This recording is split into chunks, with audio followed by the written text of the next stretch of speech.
रोज रोज नाश्त्यामध्ये काय करायचं? नेहमीच पोहे उपमा खाऊन कंटाळा येतो ना. मग असा पदार्थ जर तुम्ही बनवला ना तर लहानांपासून मोठ्यांपर्यंत सगळेजण आवडीने खातील. हाय हॅलो नमस्ते, स्वाती सांडवर या यूट्यूब चॅनलवर तुम्हा सगळ्यांचं अगदी मनापासून स्वागत करते. तर आपल्याला या ठिकाणी बटाटा लागणार आहे. तर इथे मी 2 बटाटे घेतलेले आहेत. आपल्याला बटाट्याची साल काढून घ्यायची आहे.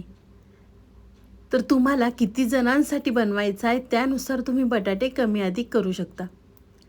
इथे मी 2 बटाटे वापरलेले आहेत. दोन्ही बटाट्यांची साल काढल्यानंतर आपल्याला एक मोठ्या आकाराची किसणी घ्यायची आहे. खूप जास्त बारीक किसणीने बटाटा किसू नका. इथे मी मोठ्या किसणीने हा सगळा बटाटा किसून घेते.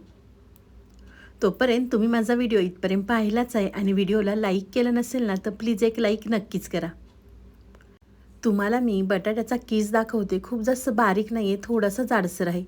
तर अशाच पद्धतीने आपल्याला दोन्हीसुद्धा बटाटे छान किसून घ्यायचे आहेत. तुम्ही मुलांच्या टिफिनमध्ये किंवा नाश्त्यासाठी अगदी झटपट हा पदार्थ बनवू शकता. खूप जास्त वेळसुद्धा लागत नाही आणि लहानांपासून मोठ्यांपर्यंत सगळेजण आवडीने खातील. तर इथे मी दोन्हीसुद्धा बटाटे किसून घेते. बटाटा किसून घेतल्यानंतर आपल्याला 2 पाण्याने हा बटाटा स्वच्छ धुवून घ्यायचा आहे, म्हणजे बटाटा लाल पडणार नाही. तर इथे मी 2 पाण्याने बटाटा स्वच्छ धुवून घेते.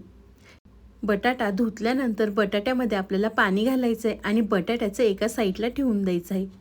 तोपर्यंत आपण या ठिकाणी दुसरी तयारी करूया. तर इथे मी एक कांदा घेतलेला आहे. कांद्याची आपल्याला साल काढून घ्यायची आहे. इथे मी कांदा, सिमला मिरची आणि कोथिंबीर घेतलेली आहे. कांदा आपल्याला छान उभा पातळ चिरून घ्यायचा आहे. अगदी व्हिडिओमध्ये दाखवते ना त्या पद्धतीने कांदा चिरून घ्या. कांदा चिरल्यानंतर सिमला मिरची आपल्याला बारीक चिरून घ्यायची आहे. आपण यामध्ये भाज्यासुद्धा वापरणार आहे, म्हणजे हा पदार्थ आपला अगदी पौष्टिक झालेला आहे. तुम्ही यामध्ये कोबीसुद्धा घालू शकता. तुमच्याकडे ज्या भाज्या असतील ना त्या भाज्या तुम्ही या पदार्थामध्ये घालू शकता. तर इथे मी सिमला मिरचीचा वापर केलेला आहे. तुम्ही पालक किंवा किसलेलं गाजर किंवा कोबीसुद्धा यामध्ये वापरू शकता. तर इथे मी कांदा, सिमला मिरची, कोथिंबीर चिरून घेतलेली आहे. एका साईडला बटाट्यामधलं सगळं पाणी काढून घेतलेलं आहे. त्यामध्ये आपल्याला चिरलेल्या भाज्या घालायच्या आहेत. चिरलेला कांदा, चिरलेली सिमला मिरची, भरपूर चिरलेली कोथिंबीर घालायची आहे आपल्याला त्यामध्ये. भाज्या घातल्यानंतर त्यामध्ये आपल्याला काय बेसिक मसाले घालायचे आहेत. तर इथे मी 1 चमचा धना पावडर, अर्धा चमचा आपल्याला त्यामध्ये हळद घालायची आहे. हळद घातल्यानंतर 1 चमचा काश्मीरी मिरची पावडर, 1 चमचा आपल्याला त्यामध्ये मिरची पावडर घालायची आहे. तिखट तुम्ही तुमच्या आवडीनुसार कमी अधिक करू शकता. यामध्ये तुम्ही बारीक चिरून मिरचीसुद्धा वापरू शकता. चवीनुसार त्यामध्ये मीठ घालायचं आणि सगळ्या एकसारख्या भाज्या आपल्याला व्यवस्थित मिक्स करून घ्यायच्या आहेत. तुम्ही हा पदार्थ एकदा बनवला ना तर आठवड्यातनं 2 ते 3 वेळा नक्कीच बनवाल. एवढा भन्नाट चवीचा तयार होतो. तर व्यवस्थित मिक्स केल्यानंतर तुम्ही पाहू शकता थोडंसं बटाट्याला पाणी सुटलेलं आहे. मिक्स केल्यानंतर त्यामध्ये आपल्याला अर्धी वाटी तांदळाचं पीठ घालायचं आहे. तुम्ही पाहू शकता या ठिकाणी मी अर्धी वाटीच तांदळाचं पीठ वापरलेलं आहे. तुम्ही तांदळाच्या पिठाच्या ऐवजी ज्वारीचं पीठसुद्धा यामध्ये वापरू शकता.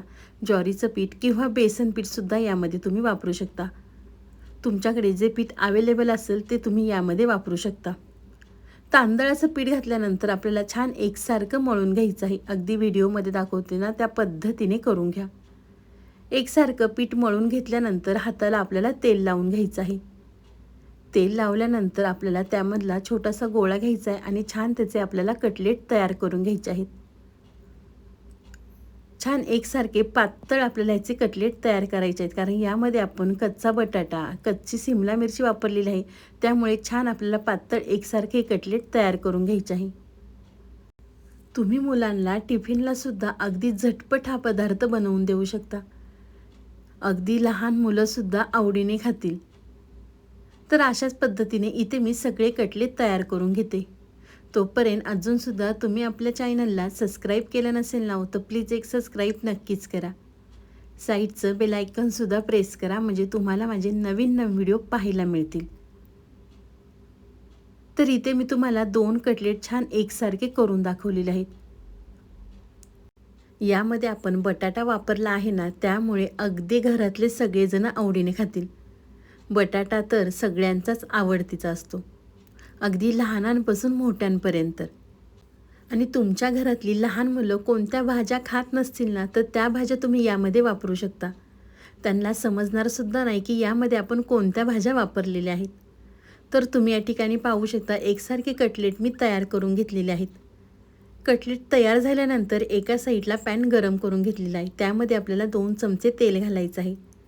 तुम्ही तेल किंवा तूपसुद्धा यामध्ये वापरू शकता. तेल घातलं की तेल छान गरम झालं की तयार केलेले कटलेट आपल्याला पॅनमध्ये ठेवायचे आहेत आणि दोन्ही साईडनी छान आपल्याला खरपूस भाजून घ्यायचे आहेत. आपल्या चॅनलवर अगदी घरगुती पद्धतीच्या सोप्या रेसिपी मी तुमच्यासंग शेअर केलेल्या आहेत. तुम्ही ते व्हिडिओ पाहिले नसतील ना, तर प्लीज एकदा नक्कीच पहा.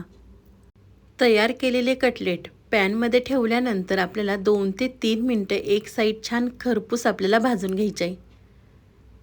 खूप मोठ्या गॅसवर भाजू नका, गॅस आपल्याला मीडियम ठेवायचा आहे.